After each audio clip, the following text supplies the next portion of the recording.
সম্মানিত মাছ চাষি ভাই ও বন্ধুরা, আসসালামু আলাইকুম। ভিডিওর স্ক্রিনে দেখতে পাচ্ছেন এগুলা ট্যাংরা মাছের পোনা। আজকে আমরা কথা বলবো দেশি ট্যাংরা মাছ আপনি কোন কোন মাছের সাথে চাষ করতে পারেন। তো প্রিয় মাছ চাষি ভাইয়েরা, আমার চ্যানেল নতুন মেম্বার হলে আমার চ্যানেলটি একটা সাবস্ক্রাইব করে দেবেন এবং সাথে থাকা বেল আইকনটি প্রেস করে দেবেন।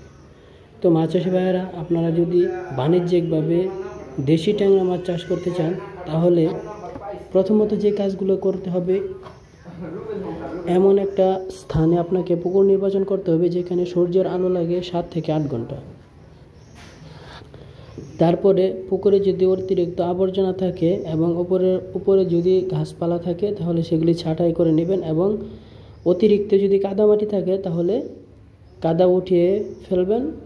কাদা উঠানোর পরে আপনি 1 থেকে 1.5 দিন রৌদ্র লাগাবেন। রৌদ্র আলো লাগানোর পর দেখা গেছে আপনি শতাংশে 50 গ্রাম ইউরিয়া, 50 গ্রাম টিএসবি এবং লাল সার আপনি ছিটিয়ে দিবেন। এরপর আয়রন মুক্ত আপনি পানি ঢোকাবেন। এরপর আপনার বিশ্বস্ত হ্যাচারি থেকে ইনব্রিডিং মুক্ত আপনার মাছের পোনা ক্রয় করবেন। ভালো মানের পোনা যদি আপনি না ক্রয় করতে পারেন, সেক্ষেত্রে আপনি চাষ করে সম্মুখীন হতে পারেন। মাছেরা এছাড়া আমাদের কাছে বিভিন্ন ধরনের মাছের পোনা পাবেন। আমাদের ঠিকানা ধলা, ত্রিশাল, ময়মনসিংহ।